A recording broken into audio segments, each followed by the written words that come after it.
This is the second part of my series on science in the Quran. The first part sparked some controversy, so I'm going to be spending a little time on that before I get into the one claim that is new to this video. Count4 posted a video response to my first video, claiming that he could not find any sources for many of my assertions in that video. Apparently, he has a Google deficiency. Anyway, I will be linking all of my online sources for this video in the comment box over on your right. There's no reason to make the mistake of assuming that Muslims can use Google twice. Note that some of these sources are Christian and specifically anti-Muslim, while others are general science articles. For the ones that are specifically anti-Muslim, I urge you to take this into account while reading. As for the Quran, as always, I will be quoting mainly the Pickthall translation, which you can find in full with notes at the Skeptic's Annotated Quran. I'll post a link to that in the video description as well. So, let's get cracking. In my previous video, I mentioned Aristotle and how he used the fact that the moon reflects sunlight to prove that the Earth was a sphere, a ball, as it were. Now, some people apparently have a problem with the terms spherical and round. While their connotations are not the same when referring to the shape of the Earth, most people will use the terms interchangeably.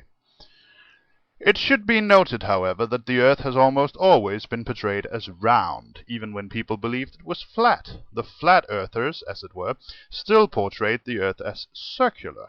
Round is an ambiguous term, so let's try to steer clear of that. I will use spherical and circular to describe the ball shape and the flat Earth respectively here. Aristotle used the fact that the moon reflected the light of the sun in his argument for a ball-shaped, that is, a spherical, Earth. The sources for this are linked in the comments section. Like it or not, this is a fact. But Aristotle wasn't the only Greek thinker to realize that the Earth was spherical, or that moonlight was reflected light originating from the sun. He wasn't even the first. Already around 500 BC, Pythagoras, I can't pronounce this shit. Anyway, the guy with the triangles proposed a spherical Earth. 240 BC, the Greek mathematician Eratosthenes not only concluded the Earth was spherical, but also estimated its circumference to a high degree of accuracy. Now, to get back to the reflected light of the moon, a philosopher called Anaxagoras was imprisoned in 450 BC in Athens for claiming the moon reflected the light of the sun. 1100 years before Mohammed's first revelation, ladies and gentlemen. This later became less controversial, and several Greek philosophers and mathematicians, including Aristotle, used it in their arguments for their astronomical models. Next up, the Big Bang.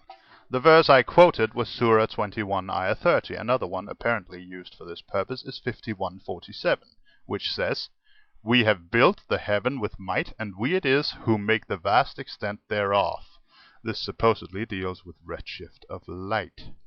Now those two verses, if interpreted to be about the Big Bang and its after effects, to me signify one thing. Allah didn't have the capacity to express himself clearly, so there could be no doubt. Hindsight is 20/20, and this is simply a bullshit interpretation. I hate to say it, but you're interpreting it in ways that the text simply cannot support. And now for the new stuff. A lot of Muslims responding to my original video said, well, if Muhammad copied all this stuff from Greek philosophers, why didn't he copy some of the things they got wrong as well? And that's a good question, but here's the kicker. He did. The new topic in this video is embryology in the Quran. This is probably the absolute favorite claim for Muslims, and it is based on many, many verses. I'm just going to read you one of them and mention a few more. You can find more, I'm sure. 23:12-14, that's Surah 23, Ayah 12 to Ayah 14, reads, "Verily we created man from a product of wet earth, then placed him as a drop of seed in a safe lodging. Then fashioned we the drop a clot. Then fashioned we the clot a little lump. Then fashioned we the little lump bones. Then clothed the bones with flesh, and then produced it as another creation. So blessed be Allah, the best of creators." Several other surahs mention this as well, notably 22:5 and 40:67. Anyway, let's look closely at the stages described here. First, a drop of seed. We must presume this means sperm. Then that forms into a clot, a clump of blood, basically.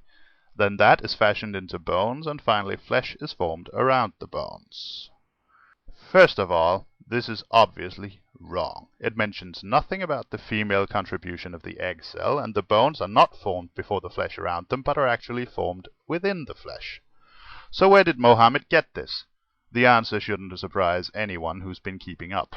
He got it from the Greeks. Galen, specifically, was a Greek physician who wrote much on this subject. The same goes for Hippocrates, who was also the originator of the Hippocratic Oath, and of what is probably the soundest principle in medicine to this date: to heal, or at least to do no harm. Interestingly, these two physicians' descriptions of the developing fetus correspond almost exactly with the description in Surah 23, ayah 12 through 14. The same description of various phases of development and the same flaws in the specifics. So I think I'm actually running out of time here, so let's just wrap this up. In short, it's pretty clear that Mohammed, who was a merchant and thus presumably traded with lots of different people, had contact with some people well versed in the Greek classics, and he used a lot of what he learned in the Quran. But even if you don't believe that was the case, at least it effectively buries the notion that he couldn't have gotten his so-called scientific facts from anyone but Allah.